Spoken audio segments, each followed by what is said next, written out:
Olá, pessoal, tudo bem com vocês? Espero que todos estejam bem, meus amores. Aqui é a professora Andréa Santos, de literatura. E conforme o combinado lá no roteiro de estudos, nós iremos estudar a prosa romântica, né? E esses dois tipos de prosa romântica, né? Vamos falar do romance indianista e também do romance histórico, tá bom? É a nossa aula 12, tá bom? No livro de literatura, tá bom, pessoal? O livro 4, ok? Só que antes, eu gostaria de deixar um recado aqui para vocês. No final deste vídeo, eu vou estar passando algumas orientações, tá, para a prova de literatura, tá? A nossa P2, tá bom? No final do vídeo, tá? Não percam. Vamos lá, então? Falando agora sobre a prosa romântica.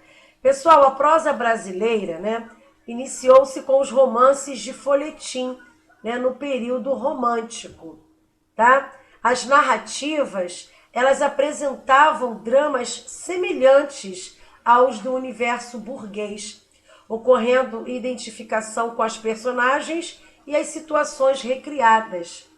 E o marco inicial do romance brasileiro, fixado pelos historiadores entre 1843 e 1844, traz as obras O Filho do Pescador, né, O Filho de Pescador, de 1843, de Teixeira e Souza, e a obra A Moreninha, em 1844, né, de Joaquim Manuel de Macedo. Bom, quando nós falamos em prosa romântica, né, nós também falamos, né, nas subdivisões que a prosa romântica apresenta, né? Dentre elas o romance indianista e o romance histórico, que nós já vamos ver agora a diferença entre os dois, tá bom? Então eu gostaria de falar sobre o romantismo também.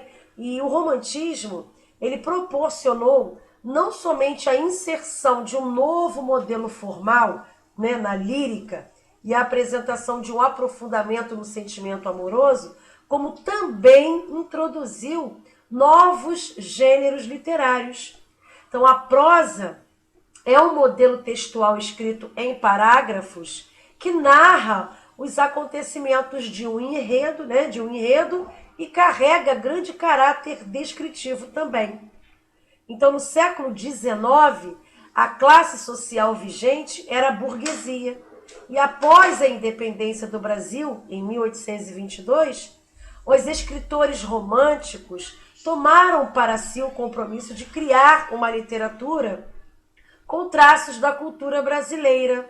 Então, com isso, a inserção do romance passa a narrar os acontecimentos da vida cotidiana, substituindo a epopeia.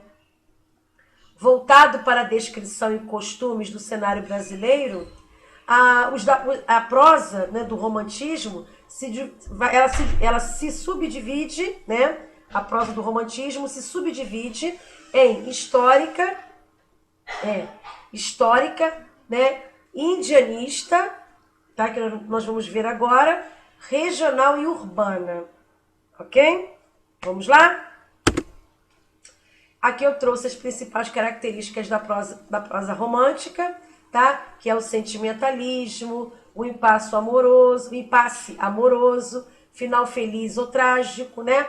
A oposição aos valores sociais, né? A peripécia, o flashback narrativo, o amor como redenção, né? A idealização do herói e a idealização da mulher. Bom, e aqui, né, eu trouxe o folhetim, né, um modelo aqui, uma foto do folhetim, para vocês terem uma ideia como que eram, né, produzidos, né, na época, como eram produzidos na época, né, os romances em folhetim, tá?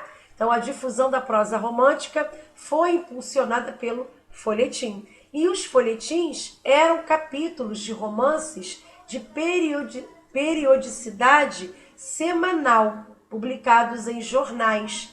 E por meio deles, o romance tornou-se extremamente, né, popular. E por ele o sentimento de democracia aflorado no país foi alastrado. Então, com o folhetim, a literatura passa de bem destinado à aristocracia e ultrapassa a exclusividade da nobreza. Surgem, então, os primeiros consumidores da produção literária. E a literatura é expandida ao leitor comum. E é pelo folhetim que a prosa do romantismo alcança o sucesso que obteve no Brasil. Bom, pessoal? Bom, vamos começar então, né, falando agora sobre o romance indianista, né? Então, assim como na poesia romântica, né, a imagem do índio era associada ao herói da América, ajudando a propagar o sentimento nacionalista idealizado, né?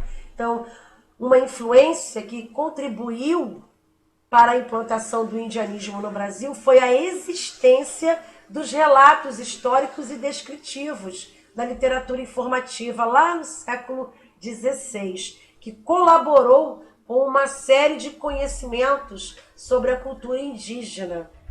Além disso, há uma aproximação dessa figura nativa com a de um cavaleiro medieval, né, ideal propagado no cenário europeu durante a Idade Média.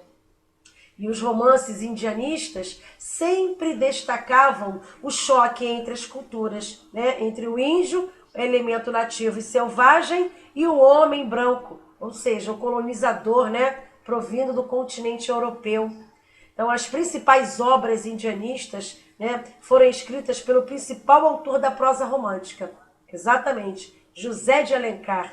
Né? Entre as prosas, né, que mais se destacaram, nós temos as obras O Guarani, Iracema e Ubirajara. Né? Então eu trouxe aqui, ó, o romance indianista traz à tona a vida, cultura, crenças, costumes indígenas. Né? O índio surge como herói, como eu falei anteriormente, representando o Brasil e os brasileiros, sendo corajoso, heróico, forte, idealizado. Né? Então, existe uma valorização da natureza e o espaço onde ocorre a narrativa remete ao natural, à paisagem brasileira, né? Então, pessoal, é importante, né, destacar que os romances, né, como eu já falei anteriormente, eles eram publicados em forma de folhetins, né? O que fazia que a cada publicação os leitores se prendessem à obra, né, sentindo-se ansiosos pelos próximos acontecimentos. Então, esse costume também é visto em nossa sociedade contemporânea. Né? Essas pequenas divisões da história, né, elas são retratadas semanalmente também, né, nas nossas telenovelas, não é isso? Então eu trouxe aqui, ó, as principais características, né, do romance indianista. Né? O nacionalismo estava presente, né, nos textos, né?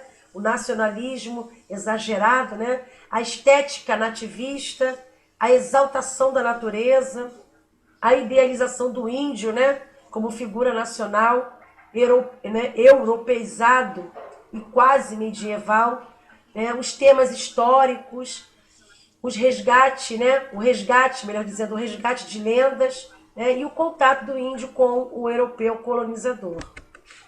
Né? Aqui, né, um dos autores que mais se destacaram dentro do romance indianista foi José de Alencar. Foi o autor que mais se destacou, né? O cearense José Martiniano de Alencar, né? Foi considerado o mais importante representante do romance indianista. E a crítica considera que é um estilo criado por ele, que também é chamado de patrono da literatura brasileira, né? E aqui eu trouxe algumas obras, né, que também que tiveram grande destaque, né, no romance indianista. São as obras Ubirajara, né, de José de Alencar, né, o Guarani, que também é de José de Alencar, e Iracema, né, também de José de Alencar. Essas três maravilhosas obras de José de Alencar. Recomendo a leitura, tá, desses livros aqui, tá, pessoal? Vocês vão adorar, tá? Eu adoro, por isso que eu estou recomendando, tá? Bom, vocês sabiam que a obra O Guarani, né, de José de Alencar, foi reproduzida em forma de minissérie em 1991 pela extinta, né, TV Manchete, que era uma TV que existia na época, né? Agora não tem mais, né? Ela, né, foi extinta. Então, essa obra O Guarani, de José de Alencar, foi produzida em forma de minissérie, né, em 1991. E vale a pena rever essa obra e conhecer um pouco mais sobre as características do indianismo, né, e o embate, esse embate entre a tribo indígena, né, do personagem Peri, e os homens do fidalgo português Dom Antônio, né? Dom Antônio, pai de Cecília, por quem Peri se apaixona. Ok? É interessante que vocês assistam também, tá? No YouTube, com certeza, aqui no YouTube, com certeza vocês vão encontrar, né, essa minissérie chamada Guarani, tá? Bom, entre os muitos fatores que contribuíram, né, para a implantação do indianismo na literatura brasileira, está a tradição literária do período colonial, tá? Ela foi introduzida pela literatura de informação e a literatura de catequese, sendo retomada por Basílio da Gama e Santa Rita Durão. Outro fator importante foi a adaptação que os escritores brasileiros românticos fizeram da figura idealizadora do herói. Então, como o Brasil não teve Idade Média, seu herói medieval passou a ser o índio, né? O habitante do período pré-cabralino, né? Desse período pré-cabralino. Ok? Autores como Padre Anchieta, Basílio da Gama e Gonçalves Dias já haviam, né, difundido em sua obra a importância da singularidade do índio. E foi, contudo, que José de Alencar, né, o escritor de maior expressão dessa fase do romantismo brasileiro, né, alavancou com essas três maravilhosas obras, né, o Birajara, né, o Guarani e Iracema. Ok, pessoal? Quando eu falei das características, né, do romance indianista, né, eu queria também deixar bem claro que o romance romântico, mais do que as poesias, né, ele queria responder e atender aos questionamentos sobre a identidade nacional. Exatamente, sobre a identidade nacional. A prosa romântica tinha o intuito de redescobrir o Brasil, né? Trazendo à tona e reconhecendo todos os espaços que o compunham, não só exaltando uma característica nacional, como a poesia fazia. Então, era comum a presença do flashback, né? Uma volta ao passado, né? Para explicar o fato do presente. O sentimentalismo, né, era mais visível, uma vez que toda a prosa romântica tem histórias de amor, né, que tentam quebrar barreiras, terminando no casamento ou na morte, quando o amor não era possível, né? Então essa idealização de um amor, né, que quebra barreiras, traz à tona a ideia de que o amor é a única forma das personagens se purificarem, né? Então, o conflito narrativo na prosa romântica também tinha a idealização de um herói. No entanto, apesar da coragem, né, da postura idealista e do desejo de justiça e moral, este herói está inserido no contexto do romance ao qual pertence, podendo também ser uma heroína. Então, o sentimento das personagens e os conflitos destes são mostrados na prosa e há também uma ideia muito forte, né, do bem contra o mal. Verdade, né, versus mentira, moral versus imoral, né? Então, é importante citar esse tipo também de características presentes, essas características presentes nos romances indianistas, tá bom? Bom, agora nós vamos falar de romances históricos, né? O que são romances históricos? Eu trouxe aqui a definição, tá? São os romances de fundo histórico, voltados para o período colonial brasileiro, né? Propondo uma nova interpretação para fatos marcantes do período colonial do século XVII, tá?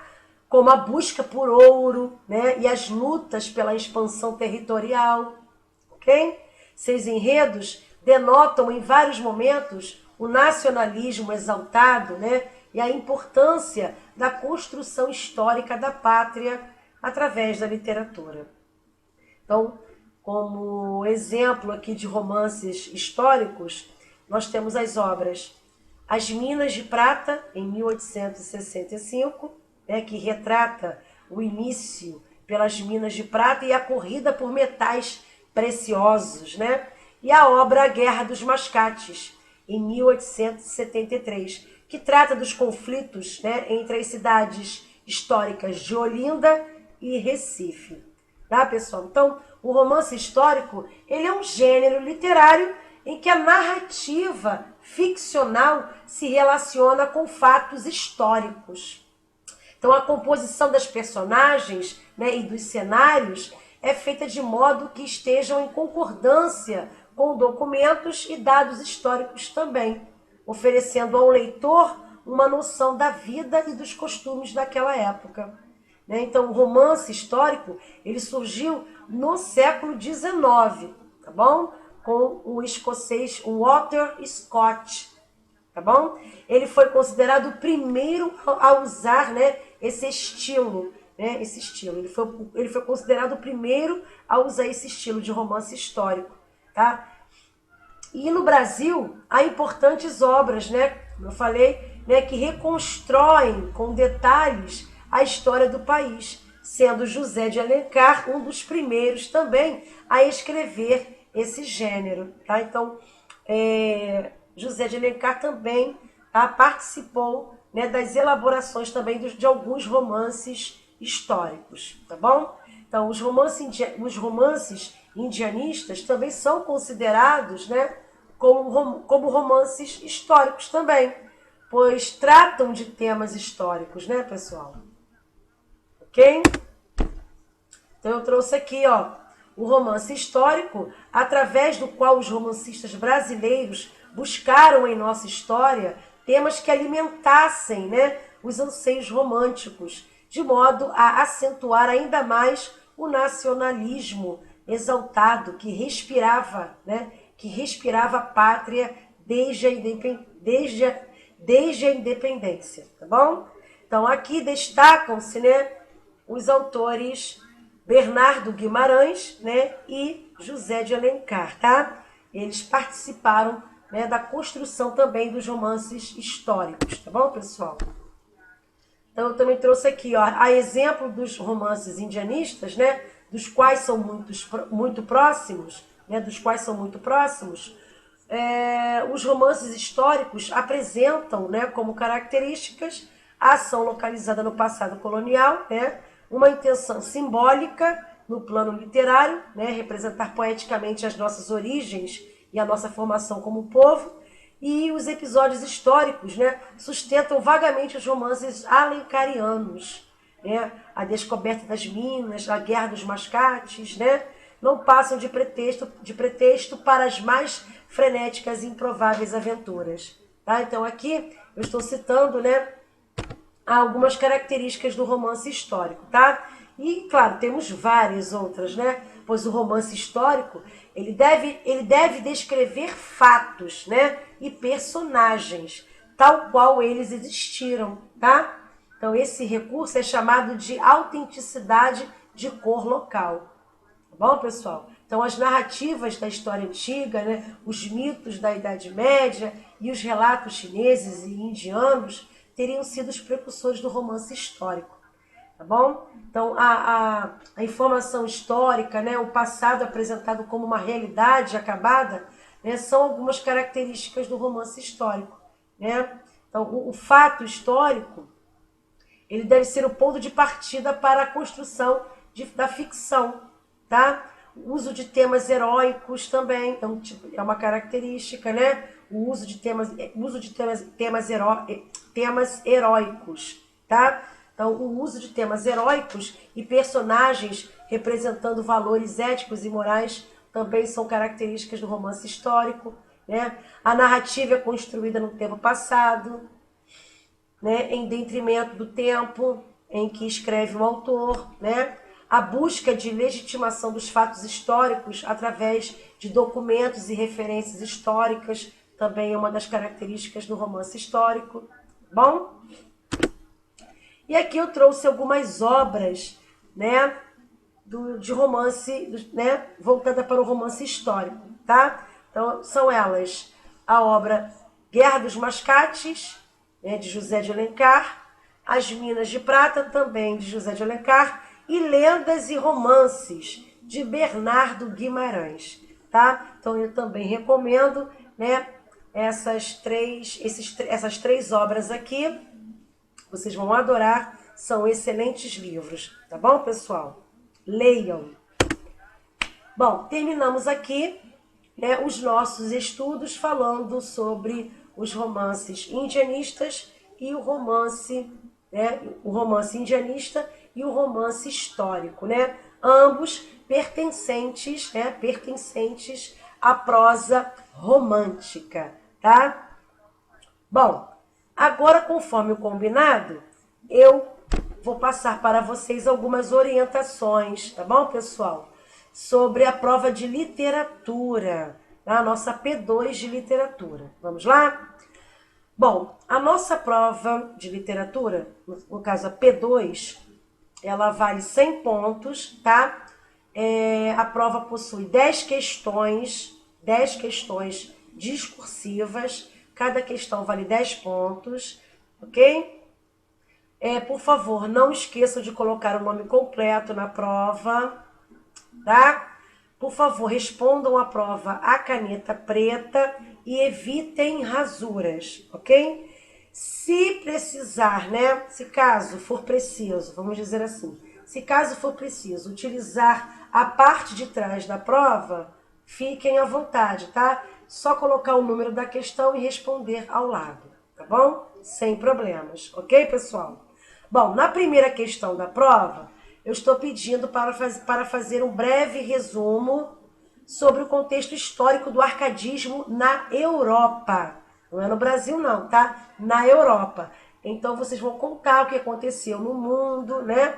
Enquanto o arcadismo estava surgindo lá na Europa, tá? Contexto histórico, ok? Tudo que estava acontecendo no mundo, ok? Bom, na segunda questão, vocês vão citar duas características do arcadismo, ok? Do arcadismo, duas características do arcadismo e seus principais representantes, tá bom? Então, só quero duas características, tá, pessoal? E dois, né, autores, né, também do arcadismo. Só dois, ok? Na terceira questão, vocês vão descrever o contexto histórico do romantismo no Brasil, tá? De preferência, a primeira geração, né? A primeira geração a primeira geração do romantismo, tá? Ou seja, a poesia indianista, tá? Eu quero a primeira geração do romantismo no Brasil, tá? Então vocês vão contar o que estava acontecendo no mundo quando o romantismo no Brasil, a primeira geração, tá? Estava surgindo, ok? Na quarta questão, vocês vão citar pelo menos duas características do romantismo no Brasil, ou seja, da primeira geração, tá? Eu quero duas características, ok? Na questão de número 5, diz assim: o conhecido mal do século representa uma das características que demarcam a segunda geração romântica. Dessa forma, né, faça um comentário procurando relacionar esse aspecto com a morte prematura de quase todos os representantes, né? Ou seja, quase todos os poetas que pertenceram à época em questão, né? No caso, os poetas ultrarromânticos. Então, vocês vão ter que me explicar por que o mal do século, esse período conhecido como mal do século, né, recebeu esse nome e por que a maioria dos poetas dessa época, né, desse movimento, que pertenceram, né, à segunda geração romântica, né, eles morriam, né, muito cedo. Né? Então, vocês vão ter que contar isso para mim, vão explicar o porquê, ok? Bom, na sexta questão, eu quero somente duas características da segunda geração do romantismo no Brasil. Só quero duas características, ok? Da segunda geração do romantismo, ok? Na sétima questão, também quero duas características tá? Número 7. Da terceira geração do romantismo no Brasil. 2 características da terceira geração do romantismo aqui no Brasil. Só isso. 2 características somente, ok? Na 8ª questão, vocês vão apresentar, né, vão citar um dos representantes que mais, né, se destacou na terceira geração do romantismo no Brasil. Eu só quero um nome só, tá? Um nome de um autor, tá? Que se destacou na terceira geração do romantismo no Brasil, tá bom? Na 9ª questão, vocês vão descrever o contexto histórico do romantismo na Europa, tá? O que estava acontecendo no mundo quando o romantismo surgiu lá na Europa, ok? E na 10ª questão, vocês vão citar 2 representantes do romantismo lá na Europa e as suas respectivas obras, tá, pessoal? Eu só quero 2 autores do romantismo lá na Europa e suas obras, ok? Bom, evitem rasura, né? Então acho que é só isso mesmo. Desejo a todos bons estudos, desejo a todos também uma boa prova.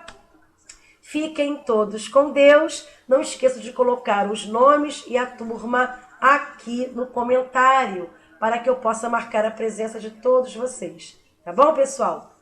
Um grande beijo e até o próximo vídeo. Tchauzinho!